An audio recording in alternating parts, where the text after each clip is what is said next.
They do.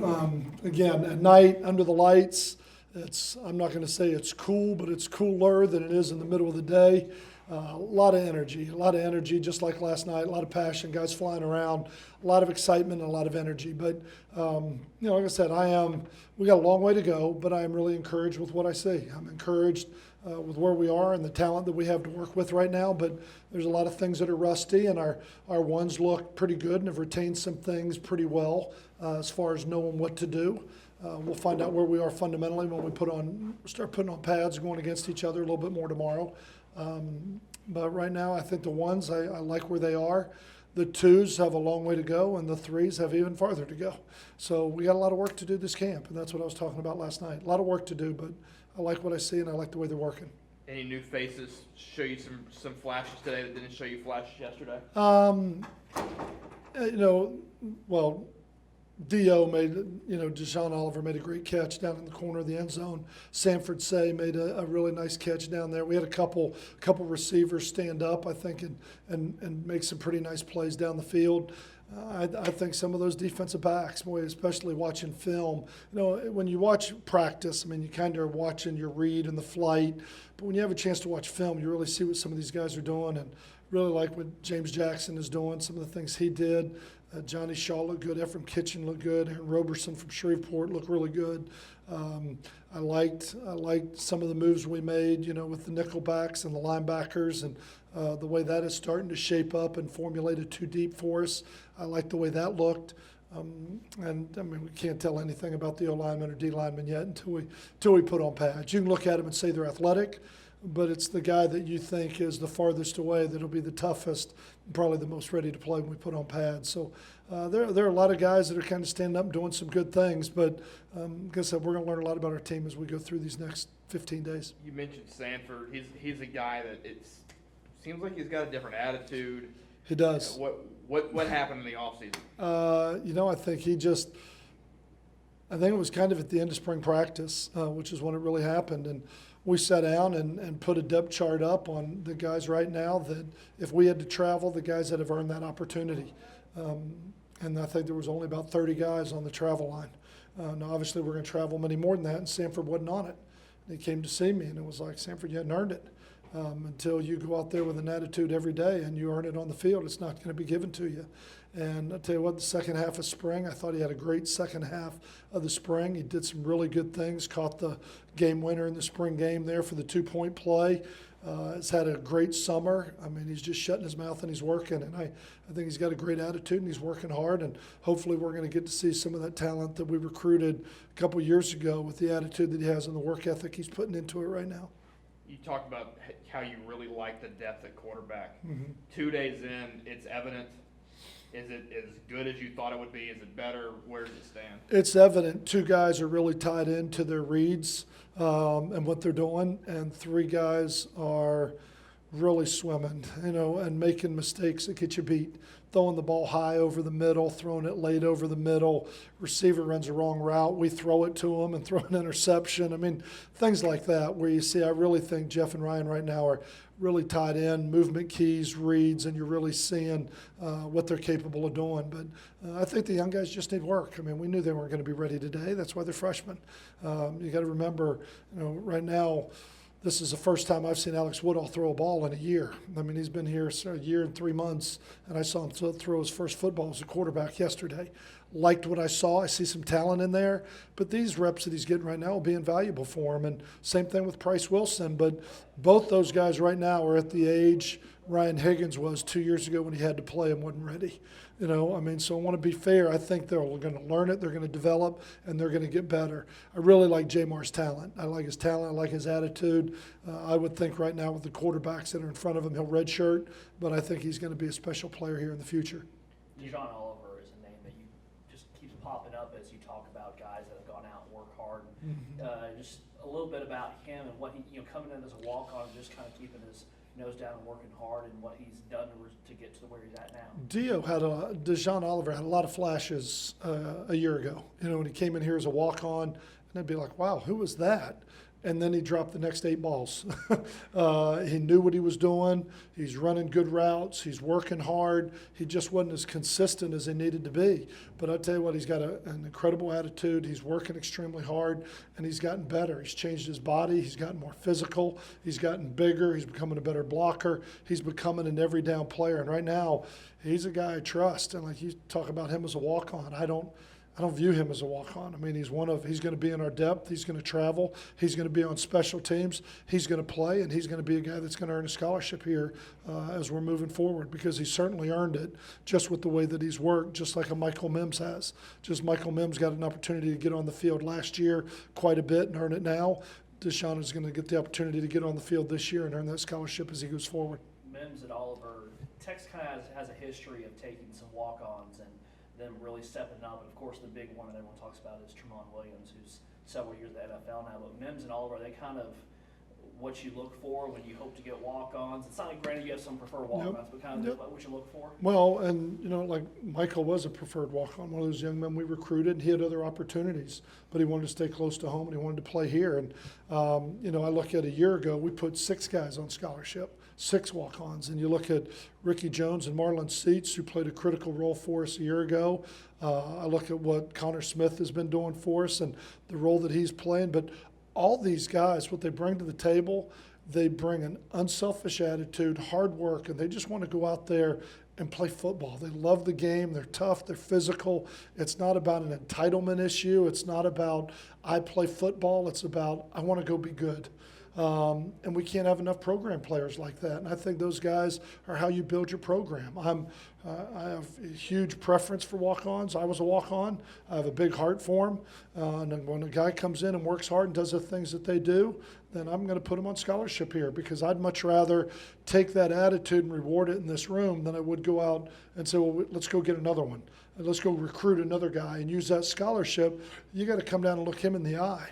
And tell him why you're not putting him on. And if he's helping us win and helping us build a program, I think we got an obligation to put them on scholarship. And every one of them has panned out.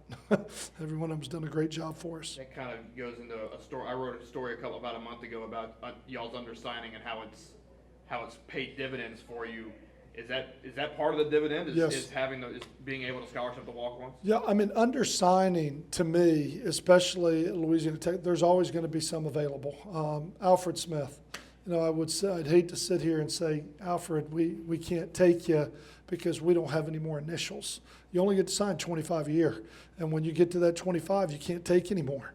And so I don't want to be at 25 going into. I mean, I would like to have one, because there's always going to be possible transfer, bounce back, somebody qualify late. I mean, there's always things that happen out there.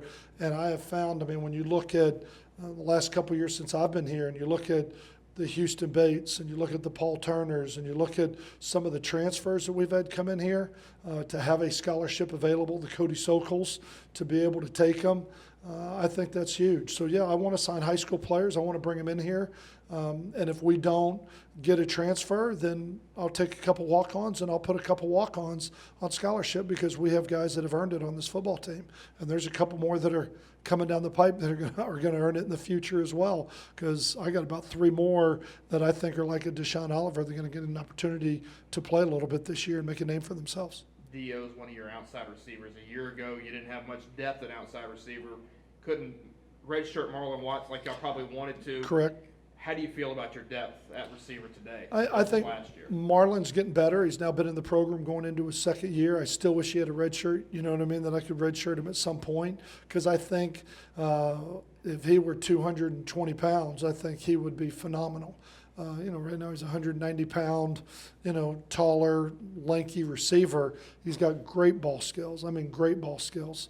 Probably the best ball skills of any receiver we have out there.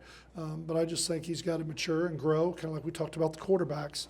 But I like what he's doing. Marcus Gaines is doing some really good things. Obviously, you have Paul and Carlos, and I think Marcus and Marlon bring a little depth to the table. Deshaun Oliver, Sanford C., and I really like what Woodard has done in the first 2 days that he's been here. I think he shows some flashes to have a chance to help this football team, or at least be a spare if we were to have an injury or have some needs. But I think he's going to be a really good player here as well. You feel a whole lot better about depth at outside receiver this year versus last year? Without a doubt. I mean, just the overall depth that we have. I do. Where Woodard,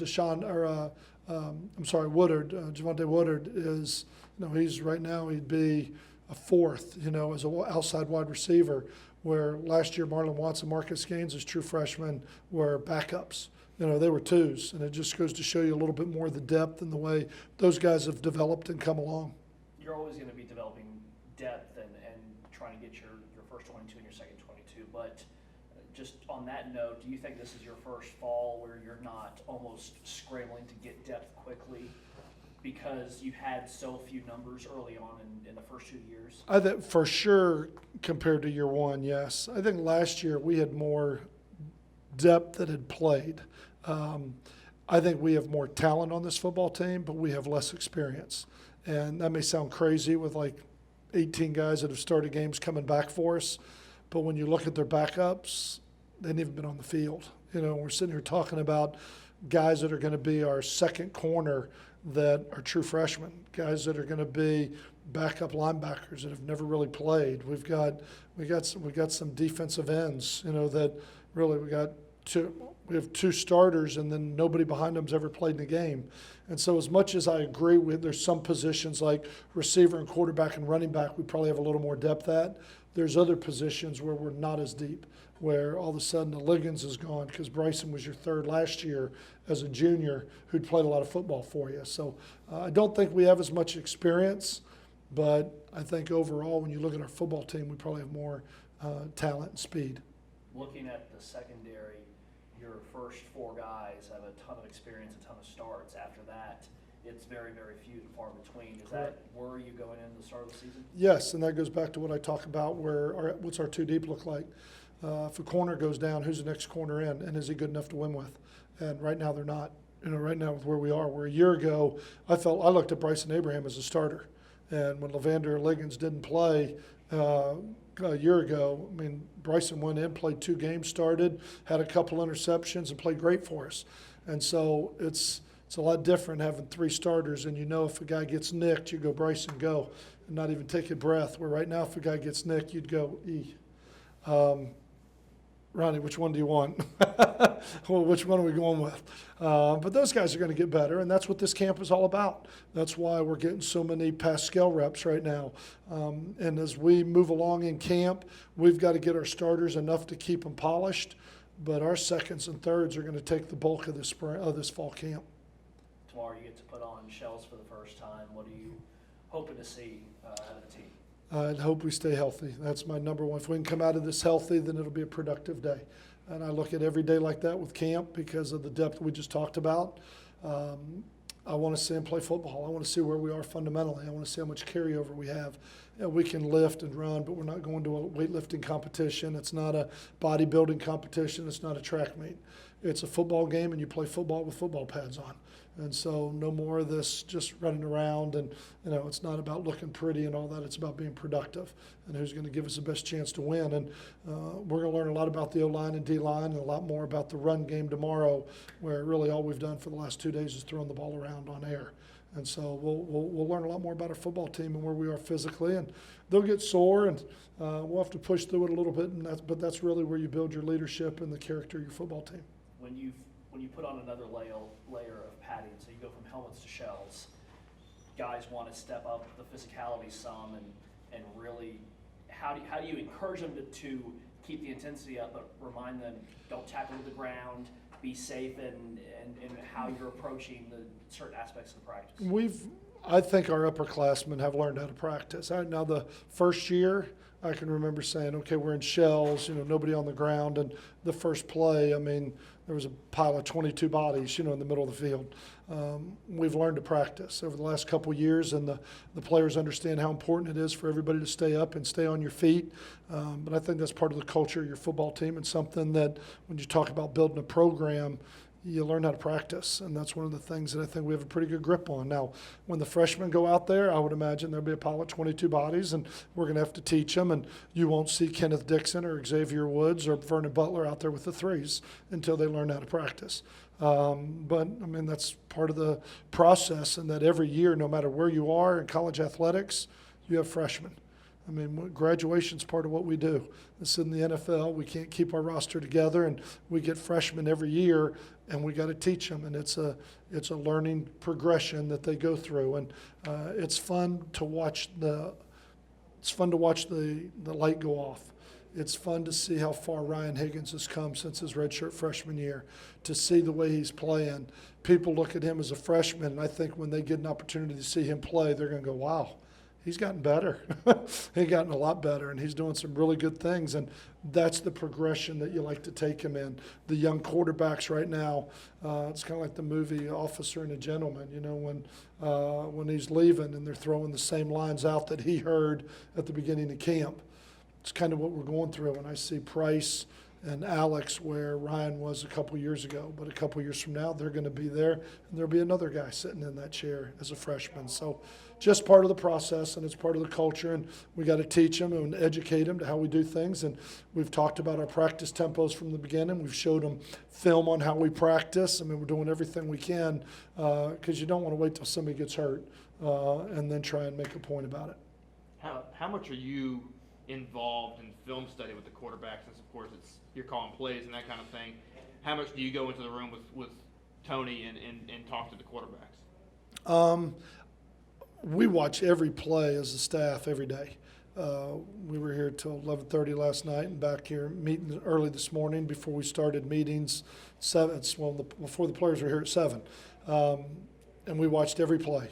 And we talked through every read. And, okay, we're on the same, yep, no, we're good, we're good. I think Tony is an excellent football coach. I think he's done a phenomenal job with that room. When I got involved with the offense, I talked about how far away that room was from year 1 to year 2. And I think the development of that room is solely due to the credit of Tony Peterson and the recruits that he was able to bring in here and the job that he's done coaching them. I think he's got an excellent mind. I think he's a great football coach, and I think he's done an amazing job with that room in 2 years. And I think a big part of that has been I've taken some of the offense off of him. So Tony and I have great trust in Tony. We're on the same page. We meet, we watch a film, we talk through reads. Coach, I was thinking this. You know what? Let's do it that way. I like that. He's coached a couple number 1 quarterbacks too. I mean, he's been around the game, and so I value his opinion and his read, and we just want to make sure we're on the same page. So when we go out there on the field and I start yelling at a mistake made, we're all saying the same thing. And I think that is critical, and that's why I give Tony an unbelievable amount of credit, because of the unselfish attitude that he's had. It hadn't been an easy transition for him and what he's gone through, but I think it has paid incredible dividends for this program with the job he's done in that room with the quarterbacks. I had a request to ask you, unfortunate incident today with a former player, comments on that. I have great respect for IK Inapali. My experiences with him were very positive while I was here. Never had an incident with him. He was a captain of this football team, was a leader, was involved in community service, was very involved in the area high schools, involved with the underclassmen on this team, and he was a leader. And I hate it. It's unfortunate. But we say all the time that, 10 seconds of a bad decision can change your life. And there are a lot of people that are in prison that made a 10-second bad decision. And so I hate it for him. I hate it for him and what he's going through right now. But at the same time, my thoughts go out to him. My prayers go out to him, and I do anything to help him because I know the quality young man that he is. Do you use this as a teaching lesson for your current team? Not only this, but every incident that happens like this. We have used other college athletes that have been dismissed from their colleges over the summer. We've used guys that have been arrested. We've used, anytime there's one of these incidents in the news, we try and use it to educate our players. And if we can learn, one player in our room can learn from somebody else's mistake, then it was worth doing. But we utilize all of these things as teaching points and talk about them quite a bit.